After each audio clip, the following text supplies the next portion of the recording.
Find product links below and hundreds more videos on my channel.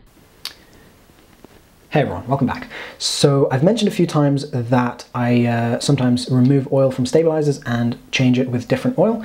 And this is because some manufacturers use oil that's quite thick, and then that means that when you turn the handle, the stabilizer turns together with you, rather than the stabilizer staying in one place and the handle moving independently. So that's not ideal.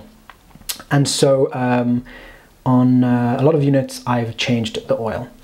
And an important thing to mention is that this is not recommended by any manufacturers, and this is not safe to do. If you don't do this properly, you can hurt yourself, or you can damage the stabilizer, or you can make the whole thing fall apart and break your camera or something, whatever. It's not safe to do. So if you do this at your own risk. So this is the XCam carbon fiber, the Sabre version, and this has basically the same gimbal and same build as the Monocam, and this is quite similar to a lot of the Chinese ones. And so with regards to how you disassemble it, most of the time it's not going to very easily disconnect from its pole, so you just have to leave the pole on there, and sometimes you can just leave the entire thing in one piece. It really depends on what you're using, and you may need a little bit of knowledge of how to disassemble stuff in order to be able to actually do it, because obviously some different models will have different ways of disconnecting it. So but this, what I'm showing you here, will apply to the Monocam and the XCam. As far as I remember, this is the same on the non-carbon fiber Monocam as well.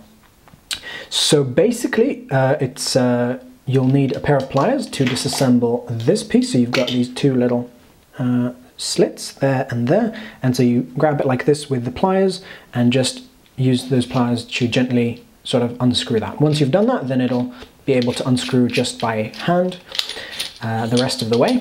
And then you've got the same thing again. So you've got two little slits under there, put the pliers there and spin it. And then again, the rest of the way can be done just by hand force. And it can be a little bit awkward, but it's not too difficult. So there we go.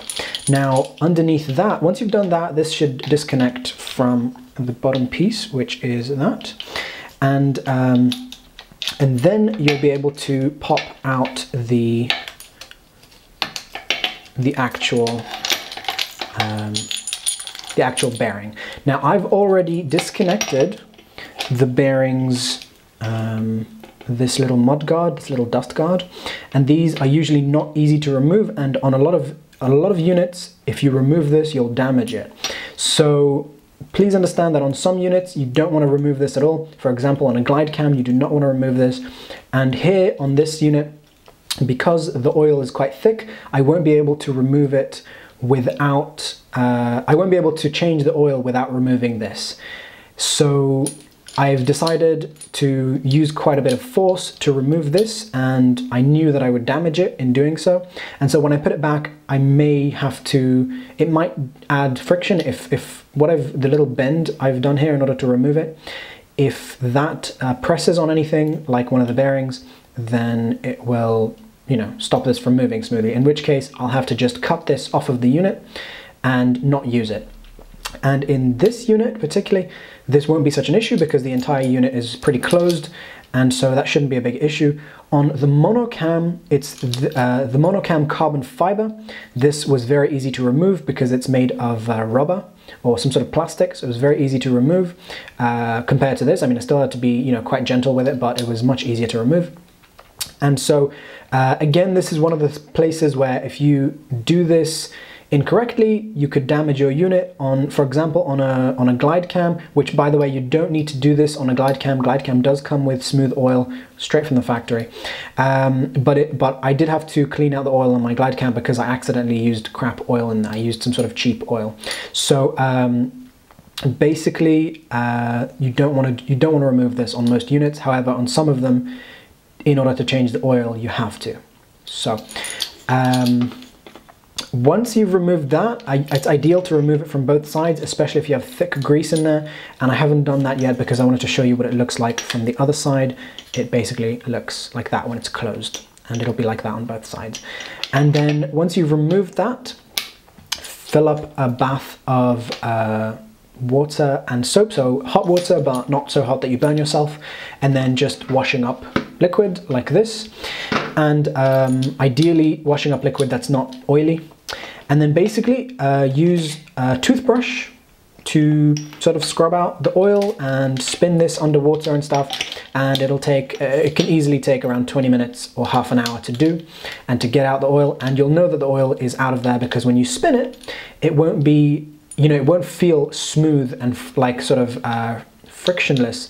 It will just sound more metallic and more gritty. So it'll have more of a hissing sound when you spin it. However, it will then spin more freely. So right now, if I spin this, it's not actually spinning. There's no way that this right now is going to spin on its own, even if I give it a good push. So that means that once that's because it's got quite thick grease in there. Once I've removed the grease, when I do that, it's going to spin on its own. It'll make more noise, but it'll spin on its own. And so that's how I know that it's going to be a little bit give me a little bit of a smoother performance in flying. And then what you want to do once you've cleaned out that oil is you want to use PTFE spray lubricant, not WD-40 or anything else. When I emailed GlideCam and asked them what they recommend in oil, they said get PTFE spray. And so that's what I got, and I found that it does make a difference. So that's the only thing I would say to use. And once you've done that, you'll want to close the whole thing back up, which is pretty self-explanatory. You pop the mudguard back onto there, pop this, you know, screw that back on, and then screw that back on. And yeah. So on some units you'll have to calibrate it again. So for example on the GlideCam you'll have to calibrate the entire thing. On units like the XCam or the Monocam, there's no calibration necessary, and yeah, it's just you put it back together and it goes. And so these here I don't disassemble, and I don't know if you should disassemble them. I don't find that it's needed. So yeah, I don't disassemble the rest of it. I haven't done that on most other units. I just leave it as it is.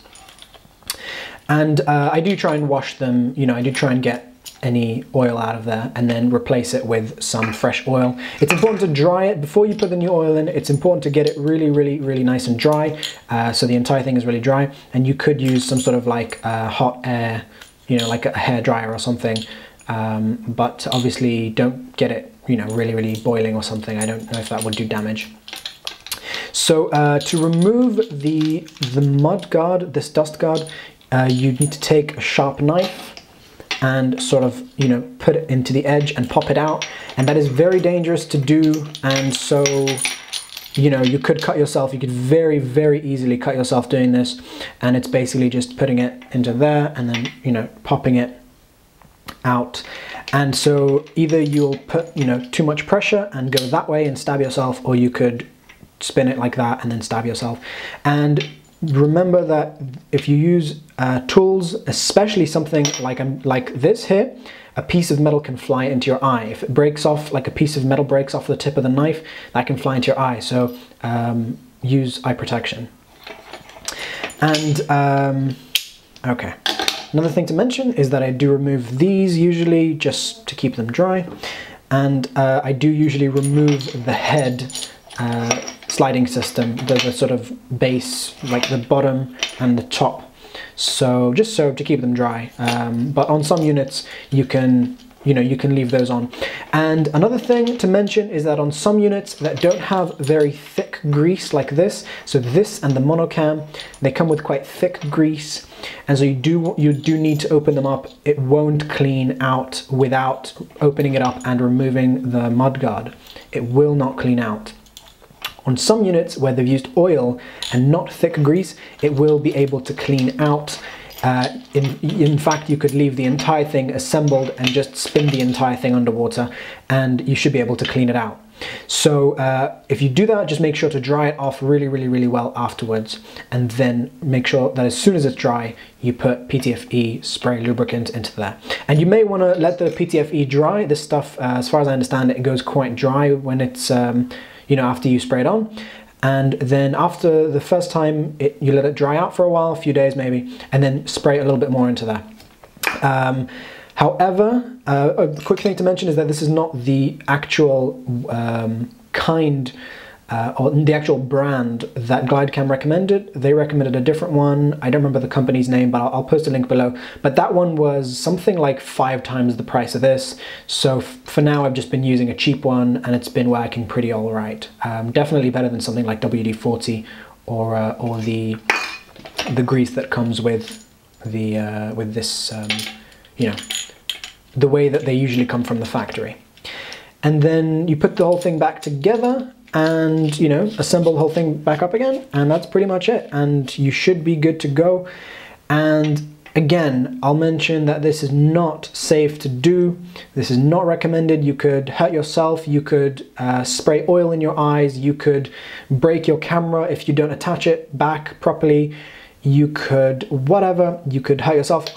One time I did this, I ripped I don't know if you can see that scar right there, right here. I ripped a piece off my finger. So just, if you do this, you need to understand that this is not safe to do, not safe for yourself, not safe for the stabilizer. This is sort of an advanced thing to do, and it's sort of a power user, sort of, if we're using computer terms, it's a power user thing to do. So hope you found this helpful, and don't forget to subscribe. Feel free to ask me questions below. And thanks for watching. I'll see you in the next video.